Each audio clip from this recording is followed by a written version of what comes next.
샬롬, 말씀 읽어주는 김기웅 목사입니다. 오늘도 기대하는 마음과 사모하는 마음을 가지고 하나님의 말씀 함께 읽겠습니다. 마태복음 21장 23절부터 32절까지의 말씀입니다. 이후에 예수께서 다시 성전에서 가르치고 계셨다. 대제사장과 백성의 지도자들이 다가와서 따졌다. 당신의 신임자랑을 보여주시오. 누구의 권한으로 여기서 가르치는 겁니까? 예수께서 대답하셨다. 먼저 한 가지 묻겠다. 너희가 내 물음에 답하면 나도 너희 물음에 답하겠다. 요한의 세례에 관한 것인데 그것이 누구에게서 온 권한이냐? 하늘이냐? 사람이냐? 그들은 자기들이 궁지에 몰린 것을 알아차리고는 뒤로 물러나와 모여서 수군거렸다. 하늘이라고 하면 왜 요한을 믿지 않느냐고 물을 것이고, 사람들이라고 하면 온 백성이 요한을 예언자로 떠봤더니 우리가 백성 앞에서 몹시 난처해진다. 그들은 이번은 예수께 양보하기로 했다. 우리는 모르오. 그들이 답했다. 예수께서 말씀하셨다. 그렇다면 나도 너희 물음에 답하지 않겠다. 이 이야기를 듣고 너희 생각을 말하여 보아라. 어떤 사람에게 두 아들이 있었다. 그가 큰아들에게 가서 말했다. 얘야, 오늘 포도원에 가서 일하여라. 아들은 싫습니다 하고 답했다. 그러나 나중에 생각을 고쳐먹고 포도원으로 갔다. 아버지가 작은 아들에게도 똑같이 명했다. 그 아들이 대답은 그럼요, 가고 말고요 해놓고 실제로는 가지 않았다. 두 아들 가운데 아버지가 하라는 대로 한 사람은 누구냐? 그들이 말했다. 큰아들입니다. 예수께서 말씀하셨다. 맞다. 내가 너희에게 말한다. 사기꾼과 매춘부들이 너희보다 먼저 하나님 나라에 들어갈 것이다. 요한이 와서 너희에게 바른 길을 보여주었다. 너희는 그에게 코도숨을 쳤으나 사기꾼과 매춘부들은 그를 믿었다. 그들의 달라진 삶을 보았으면서도 너희는 도무지 그를 믿고 달라질 생각이 없었다. 이것은 하나님의 말씀입니다. 오늘 말씀은 내용상 두 부분으로 나눠서 생각해 볼 수 있습니다. 먼저 첫 번째 23절부터 27절 권위에 대한 질문과 대답에 대해서 기록을 하고 있어요. 우리 23절의 말씀을 같이 한번 읽어보겠습니다. 예수께서 성전에 들어가 가르치실새 대제사장들과 백성의 장로들이 나와 이르되 내가 무슨 권위로 이런 일을 하느냐? 또 누가 이 권위를 주었느냐라고 묻습니다. 예수님이 성전에서 가르치기 시작하신 거죠. 그때 대제사장과 장로들이 나와서 질문을 하는 겁니다. 이들은 당시 유대인의 최고 기관인 산헤드린을 구성하는 자들로서 오늘날로 이야기하면 대제사장은 사역자들의 대표였고요. 그리고 장로는요, 평신도들의 대표인 것입니다. 그들이 묻는 거죠. 무슨 권위로 병자들을 치유하며 무슨 권위로 사람들을 가르치느냐라고 묻고 있는 겁니다. 왜냐하면 예수님의 권위는 그들과는 전혀 무관한, 그리고 그들이 허락하지 않았던 권위였기 때문인 겁니다. 그들의 질문은요, 악한 의도가 담겨져 있는 거예요. 너에게는 아무런 권한이 없다. 왜요? 그들은 자신들이 하나님의 권한을 받은 자들로 생각했기 때문입니다. 그렇기 때문에 자신들이 허락하지 않았던 예수님의 권한은요, 하나님께로부터 온 권한이 아니라 스스로 일어났거나 사악한 그러한 권한을 위임받아 한다라고 생각했다라는 거예요. 이러한 생각을 아시고 예수님은요, 만일 너희가 즉 예수님의 질문에 대답을 하면 나도 너희의 질문에 대답해 주시겠다라고 말씀을 하세요. 그리고 물으십니다. 25절 전반부의 말씀이에요. 요한의 세례가 어디로부터 왔느냐? 하늘로부터냐? 사람으로부터냐? 라고 묻습니다. 이러한 질문 앞에 그들이 고민하기 시작하는 거예요. 먼저 요한을 하나님으로부터 왔다고 인정하게 되면 그들의 자존심에 매우 심하게 상처를 입기 때문인 겁니다. 왜냐하면 요한은 자신들을 심하게 비난하며 회개하라 라고 외쳤던 선지자였기 때문인 거죠. 우리 말씀을 통해서 한번 확인해 볼까요? 3장 7절의 말씀이에요. 요한이 많은 바리새인들과 사두개인들이 세례 베푸는 데에 오는 것을 보고 이르되 독사의 자식들아, 누가 너희를 가르쳐 임박한 진노를 피하라 하더냐? 라고 말하였습니다. 그들에게요, 독사의 자식들아! 라고 이야기했던 자가 누굽니까? 바로 세례 요한이었다라는 거예요. 여기서 더 나아가 무엇보다도 요한은요, 예수님의 길을 준비하기 위해 보냄을 받은 인물이었다라는 거예요. 요한복음 3장 28절의 말씀을 같이 한번 읽어볼까요? 내가 말한 바 나는 그리스도가 아니요 그의 앞에 보내심을 받은 자라고 한 것을 증언할 자는 너희니라. 이어서 30절입니다. 그는 흥하여야겠고 나는 쇠하여야 하리라. 그러므로 만일 그들이 요한이 하늘로부터 왔다는 것을 인정하면요, 자신들의 그러한 잘못도 인정하게 되어야 했고요. 여기서 더 나아가 예수님을 인정해야 하는 그러한 상황에 처해졌다라는 겁니다. 그렇다고 해서 요한이 사람으로부터 왔다라고도 할 수 없었던 거죠. 왜냐하면 사람들이 모두 요한을 하나님이 보낸 선지자라고 믿었기 때문인 겁니다. 더욱이 지금 수많은 순례자가요, 예루살렘에 와 있는 이 상황 속에서 만일 대제사장들과 장로들이 요한이 하나님이 보내신 선지자가 아니라고 했다라는 소문이 나면요, 그들은 어려움을 당하게 된다라는 거예요. 무엇보다도 그들은 사람을 두려워했기 때문에 이러한 말을 할 수 없었던 겁니다. 우리 26절의 말씀을 같이 한번 읽어볼게요.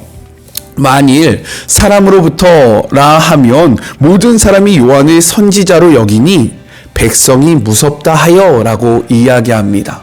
그들은요, 백성을 무서워하는 자들이었다라는 거예요. 근데 성경은요, 무엇이라고 이야기하냐면 우리에게 이렇게 이야기하고 있어요. 누가복음 12장 4절의 말씀입니다. 내가 내 친구 너희에게 말하노니 몸을 죽이고 그 후에는 능히 더 못하는 자들을 두려워하지 말라. 이어서 5절입니다. 마땅히 두려워할 자를 내가 너희에게 보이리니 곧 죽인 후에 또한 지옥에 던져 넣는 권세 있는 그를 두려워하라. 내가 참으로 너희에게 이르노니 그를 두려워하라 라고 이야기합니다. 즉 사람을 두려워하지 말고요, 우리의 영혼을 죽일 수 있는, 우리의 영혼을 심판하시는 그 하나님을 두려워하여야 한다라고 이야기하고 계신다라는 거예요.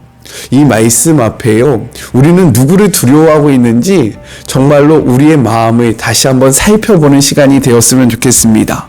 이러한 고민 앞에요, 그들은 모른다 라고 대답을 합니다. 그러자 예수님도요, 나도 무슨 권위로 이렇게 하는지 너에게 말하지 않겠다 라고 말씀하세요. 이 말씀 앞에 우리가 생각해야 할 것이 있습니다. 그것이 무엇이냐면 대제사장들과 장로들은요, 예수님이 그들의 성전에 관한 이권을 침해하였다라는 생각만으로 성전의 주인이신 예수님을 바르게 알아보지 못했다라는 거예요. 왜요? 이권에 눈이 멀었기 때문에 정말로 우리를 구원할 예수님을 바라보지 못했던 겁니다. 우리도 마찬가지예요. 우리도 이권에 눈이 멀게 되면요, 우리의 마음이 빼앗기게 되면 그들과 같아진다라는 겁니다.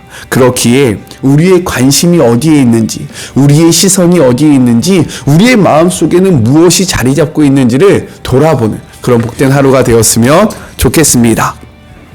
둘째, 28절부터 32절 두 아들의 비유에 대해서 말씀을 하고 계세요. 예수님의 질문에 대답을 거부했던 대제사장들과 장로들에게 이번에는 비유로 질문을 하십니다. 아버지가 두 아들에게 포도원에 가서 일을 하라고 말을 하는 거죠. 한 아들은 알겠다 하고 가지 않고요, 그리고 또 다른 아들은 싫다라고 대답한 후에 뉘치고 포도원에 가서 일을 했다라는 겁니다. 예수님은 이 상황 속에서 누가 아버지의 뜻대로 행한 자인지를 물어봐요. 아버지의 권위에 순종한 자가 누구인지를 묻는 것입니다. 우리 31절의 말씀을 같이 한번 읽어볼까요? 그 둘 중에 누가 아버지의 뜻대로 하였느냐? 이르되 둘째 아들이니이다. 예수께서 그들에게 이르시되 내가 진실로 너희에게 이르노니 세리들과 창녀들이 너희보다 먼저 하나님 나라에 들어가리라 라고 이야기하십니다. 한 아들은요, 겉으로는 하나님을 사랑하고 말씀에 순종하는 척했지만 실제로는 그렇지 않은 신앙인들을 상징하고 있어요. 즉 입으로는요, 세상에서 가장 신앙심이 깊은 사람처럼 말하지만 정작 하나님의 뜻대로 살지 않는 자들로, 하나님은 이러한 자들이 바로 너희들 대제사장들과 장로들이다, 종교 지도자들이다 라고 말씀하고 있는 거예요. 왜냐하면 이들은요, 하나님의 뜻을 누구보다도 잘 지킨다라고 자부했지만 자신들의 유익과 만족을 위해서 하나님이 보내신 선지자 세례 요한을 믿지 않았고요, 그가 증언하는 예수님을 거부했기 때문입니다. 반면에 다른 아들은요, 종교 지도자들과 일반 유대인들이 저주했던 세리들과 창녀들로서 그들의 삶이 하나님의 뜻에서 멀고 어긋난 것이었지만 요한의 세례를 믿었고요, 자신의 잘못을 뉘우치며 예수 그리스도를 받아들였기 때문에 뉘우치지 않고 믿지 않았던 종교 지도자들보다 앞서 하나님 나라에 들어가게 된다라고 말씀하고 계신 거예요. 이를 통해서 우리는요, 하나님의 나라는 말에 있는 것이 아니라 삶에 있는 것이다 라는 것을 기억해야 합니다. 우리가 어저께 말씀을 나눴잖아요. 잎이 무성한 무화과 나무. 그러나 예수님은요, 이 잎만 무성한 무화과 나무를 저주하십니다. 왜요? 그 나무에 열매가 없었기 때문인 거예요. 마찬가지입니다. 우리의 신앙도요, 정말로 말만 앞서는, 말만 번지르르한 그러한 삶이 되어서는 안 된다라는 거예요. 우리의 신앙이 삶의 열매로 드러나야 한다라고 말씀하고 계시는 겁니다. 말씀 앞에 우리가 입술로만, 겉으로만 하나님을 믿는 자들로 살아가는 것이 아니라 우리의 삶으로 정말로 예수님께서 보여주신 그 삶의 길로 나아가는 모습이 있기를 주님의 이름으로 축복합니다. 특별히 우리는 지금 사순절을 보내고 있어요. 사순절, 하나님과 가까워지기 위해서 묵상을 할 때에 이것을 읽고 그치는 것이 아니라 이 말씀을 우리의 삶의 자리에서 몸부림치면서 살아가는 우리 모두가 되기를 주님의 이름으로 축복합니다. 우리 같이 기도할까요? 사랑의 하나님, 대제사장과 장로들은요, 자신의 이권에 눈이 멀어서 성전의 참 주인이신 예수님을 알아보지 못하였습니다. 그들은 하나님을 두려워한 것이 아니라 사람을 두려워했고요, 하나님의 뜻을 이루기보다는 자신들의 만족을 이루는 것에 더욱더 집중되는 삶을 살아가고 있었습니다. 그런데 그러한 그들의 모습이 곧 저의 모습임을 고백합니다.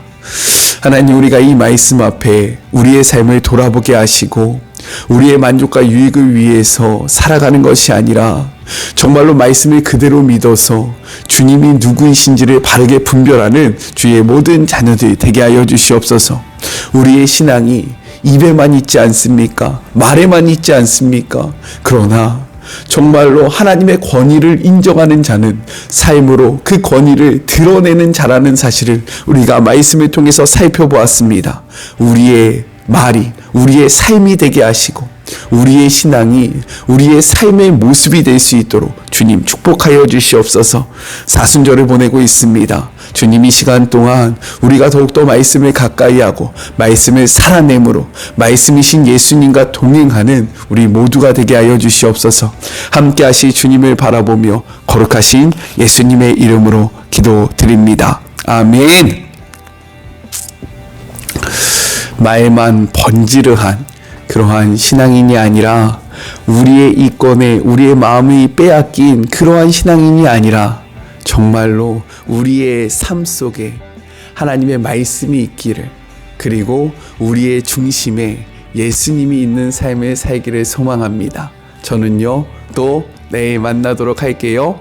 사랑하고 주님의 이름으로 축복하면서 오늘 하루도 힘내세요. 우리 내일 만나요. 안녕. 오늘도 수고하셨습니다.